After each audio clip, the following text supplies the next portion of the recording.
So with diet changing all the time, it seems like it's hard to keep up. So what should someone eat? How much should we eat? Should we go vegan or should we go vegetarian? Should we go carnivore or should we go keto?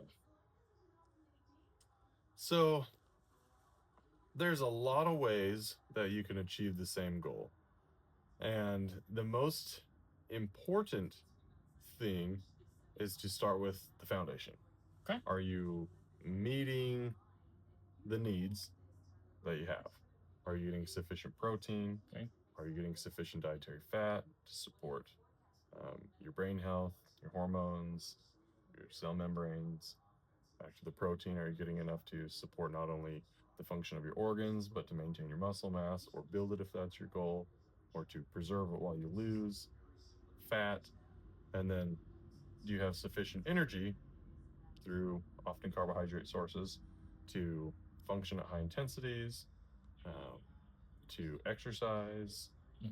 And so you look at the big picture, doesn't really matter what diet approach you use if you're getting those fundamentals. And then there are some more of the fringe diets that you kind of have to be able to apply intentionally and carefully, and have prepared yourself, your physiology, to be able to function well with that diet. But it starts with, what are the fundamental needs? And then which diet can I meet them? And then how maybe could I strategically adjust, but not just straight out of the gate going for a hardcore fat diet. So it's always important to build on a foundation. Absolutely. What do you think, or would you say to the community about the best route for eating, healthy eating, and maintain or lose body fat? Well, again, it comes down to those fundamentals. I'm seeing a common pattern. And if we come a little bit back just from the fundamentals I already mentioned, those are actually one step beyond fundamentals. The fundamentals are, am I getting sufficient quality and variety of whole foods? Am I getting sufficient meats or beans and things that supply protein? So we're not thinking necessarily about protein, fat, carbohydrates. Am I getting healthy whole foods, sufficient vegetables, which provide those carbohydrates and or fiber and or fats, depending on what you choose, proteins? Am I getting sufficient meat or substituting products to kind of fill those? Because if we take a step back at the fundamentals of food, we eat food.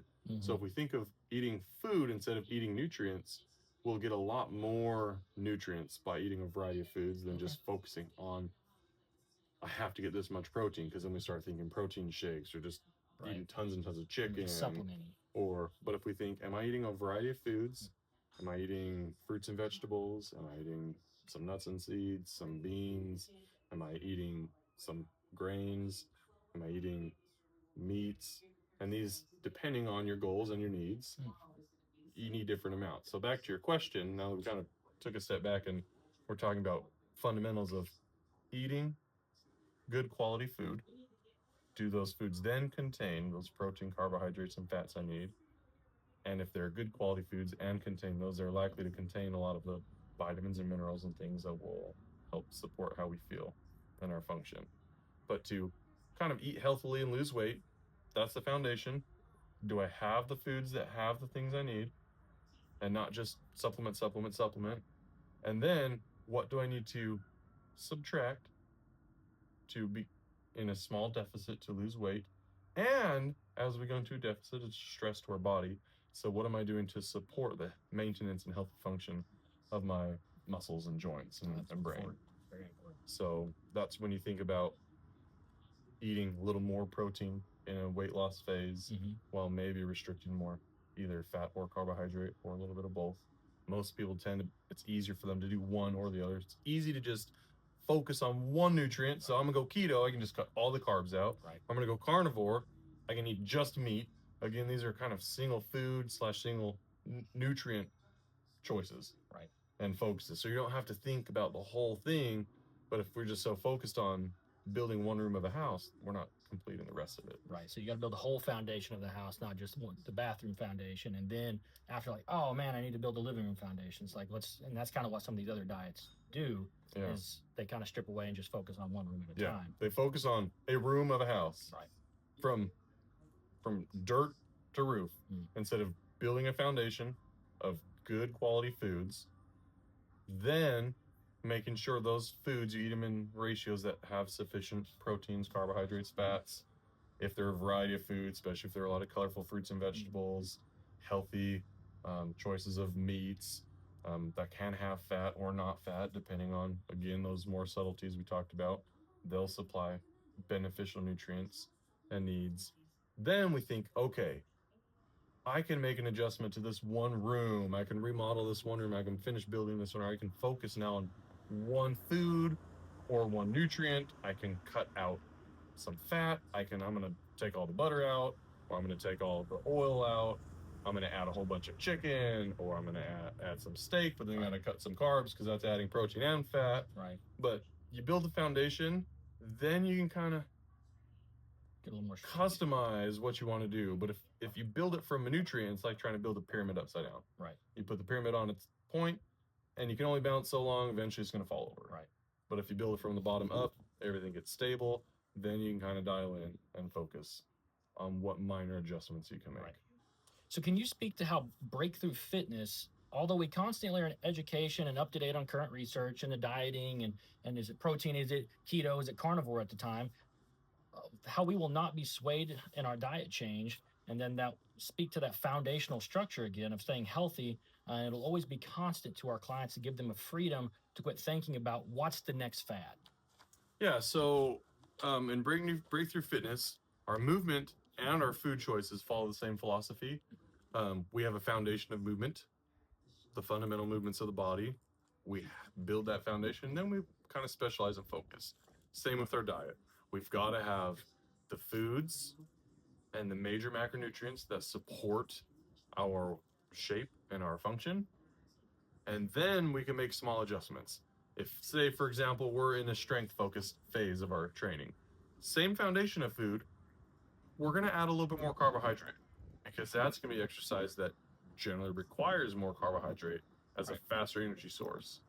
If you're more in an endurance track of your Breakthrough Fitness training, then you can dial back a little bit on the carbohydrates. You can even be in a small calorie deficit when you're working on your slow, steady ability to build longer distances of running. Right. But when you're in a phase on that same endurance track where you're trying to build the VO2 max, you have to have a maintenance or a slight surplus of calories. Right. So then it's, do you have enough protein? Do you have enough fats? Do you have enough carbohydrates for what you need? Now, which one do you like? Add a little bit more of that one. Which is important. Yeah. Or which one do you not care for as much, or is just easier for you to track and reduce? Right. I'll just do a half a tablespoon of olive oil instead of a whole one when I'm cooking. It's some things are easy to manage. So then you just make those adjustments. You are only ever adjusting the foundation. Right. What's on top of the foundation? You're never completely eliminating the foundation. There are times that it may be beneficial to do a cyclical ketogenic diet or carnivore diet, but these are more of the kind of the fringe situations or opportunities maybe to impact an autoimmune disease or issues with digestion. So they have their place. They're just Yeah. not the main thing we're going to focus I on. would say it should be looked at as a little bit more of a clinical tool rather than a fitness tool. Right. It's to make meaningful changes to your physiology. And there are times that you can go into those extremes depending on your fitness pursuits. But generally for health and fitness, have the foundation, and then you make mild adjustments to everything on top of it. I love it. I love it. If you guys liked what you heard, just follow, subscribe, like, all the things. We will continue to put out content addressing your health and fitness needs and on your journey. And as always, we're here to help you feel strong, energetic, and enjoy life. Simple as that. Simple as that.